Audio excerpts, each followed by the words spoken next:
സത്യത്തിൽ ആലോചിച്ചു നോക്കൂ, ഏതെങ്കിലുമൊക്കെ പുരുഷന്മാരുടെ കൂടെ ഇറങ്ങിപ്പോന്ന പെൺകുട്ടികൾ ആരെയാണ് വഞ്ചിച്ചത്? അവരെ എല്ലാമായി കെട്ടിരുന്ന അവരുടെ പിതാക്കന്മാരെ, അവർക്ക് വേണ്ടതെല്ലാം വാങ്ങിക്കൊടുത്ത് താലോലിച്ച് തലോടി എന്റെ മകൾ എന്നെ ചതിക്കില്ല എന്ന് വിശ്വസിച്ച ഒരു വാപ്പയുടെ ഹൃദയം തകർത്തുകൊണ്ടാണ് ഓരോ പെണ്ണും വീട്ടിൽ നിന്നിറങ്ങിപ്പോകുന്നത്. എന്നെ ഒരിക്കലും എന്റെ മകൾ വിശ്വാസവഞ്ചന എന്നോട് കാണിക്കില്ല എന്ന് വിചാരിച്ചു കിടക്കുന്ന പിതാവ് ആ മകൾക്ക് വേണ്ടി സ്വന്തം സുഖങ്ങളും സ്വന്തം താല്പര്യങ്ങളും ജീവിക്കാൻ മറന്നുപോയ വാപ്പമാരുടെ കയ്യും വിട്ടിട്ടാണ് നൈമിഷികമായ ഏതോ ഒരു സുഖത്തിന്റെ പിന്നാലെ പോകുന്നത്. ആൺകുട്ടികൾ ഇറങ്ങിപ്പോകുന്നത് ആരുടെ അടുത്തുന്ന? ഒരിക്കലും സ്വന്തം ഭർത്താവ് പോലും എന്നെ വെറുത്താലും മാറ്റി നിർത്തിയാൽ എനിക്കെന്റെ മോനുണ്ട് എന്ന് ചിന്തിക്കുന്ന ആൺമക്കളെ ഹൃദയത്തോട് ചേർത്ത് വെച്ച മാതാവിന്റെ ഹൃദയം തകർത്തിട്ടാണ് ഓരോ മക്കളും ഇത്തരം ബന്ധങ്ങളിലേക്ക് പോകുന്നത്.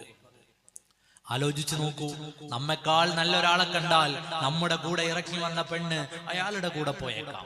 കാരണം എന്താ? ഇത്രയും കാലം ഭക്ഷണം കൊടുത്ത് അന്നം കൊടുത്ത് വളർത്തിയ മാതാപിതാക്കളെ മറന്ന് ഇറങ്ങി വന്ന പെണ്ണ് നാളെ നിന്നെ മറക്കില്ല എന്ന് എന്താ ഉറപ്പുള്ളത്?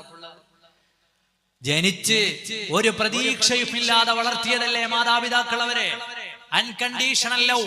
എന്റെ മുന്നിലിരിക്കുന്ന എത്ര ആളുകൾ പിതാക്കന്മാരാണ്. എന്റെ മകന് വളർന്നു വലുതായി അവന്റെ ചെലവിൽ എനിക്ക് ജീവിക്കണമെന്ന് ആഗ്രഹിക്കുന്ന ഏതെങ്കിലും ഒരു വാപ്പ ഉണ്ട് ഈ കൂട്ടത്തിൽ? ഒരിക്കലും വാപ്പമാരെങ്ങനെ വിചാരിക്കില്ല. ഞങ്ങൾ മരിക്കുന്നത് വരെ അവന് വേണ്ടത് ചെയ്തു കൊടുക്കാമെന്നാണ് എല്ലാ വാപ്പമാരും വിചാരിക്കുക. അങ്ങനെയല്ലേ ഉമ്മമാരും വിചാരിക്കുക. അൺകണ്ടീഷണൽ, ഒരു കണ്ടീഷനും ഇല്ല. ജനിച്ച സമയത്ത് നിങ്ങളെ കൊണ്ട് ഉപദ്രവമല്ലാതെ ഉണ്ടായിരുന്നില്ലല്ലോ.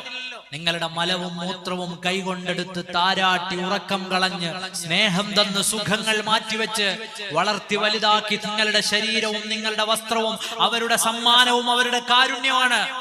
18 കൊല്ലം 20 കൊല്ലം ചങ്കായി ഹൃദയത്തിൽ ചേർത്ത് വെച്ച് എന്നെ വഞ്ചിക്കില്ല എന്ന് വിചാരിച്ച വാപ്പയുടെ കൈവിട്ടിറങ്ങി വന്ന മകൾ കൂടെയുള്ള 1-2 വർഷം മാത്രം കണ്ട് പരിചയമുള്ള കാമുകനിൽ നിന്ന് ഒരു ദിവസം ഇറങ്ങിപ്പോകില്ല എന്നൊരുത്തനും വിചാരിക്കരുത്.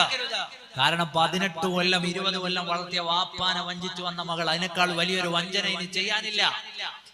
എന്നെ കാത്തുകൊള്ളുമെന്ന് വിചാരിച്ച പ്രിയപ്പെട്ട മാതാവിനെ കണ്ണീര് കുടിപ്പിച്ചിറക്കി വന്ന മകന്റെ കയ്യിൽ പ്രിയപ്പെട്ട പെങ്ങളെ, നാളെ മറ്റൊരവസരത്തിൽ സ്വന്തം ഉമ്മയെ വഞ്ചിച്ചവൻ നിങ്ങളെയും വഞ്ചിക്കുമെന്ന് മാത്രമല്ല, മാതാവിനെ കണ്ണീര് കുടിപ്പിച്ചവൻ നിങ്ങളെയും കണ്ണീര് കുടിപ്പിക്കും.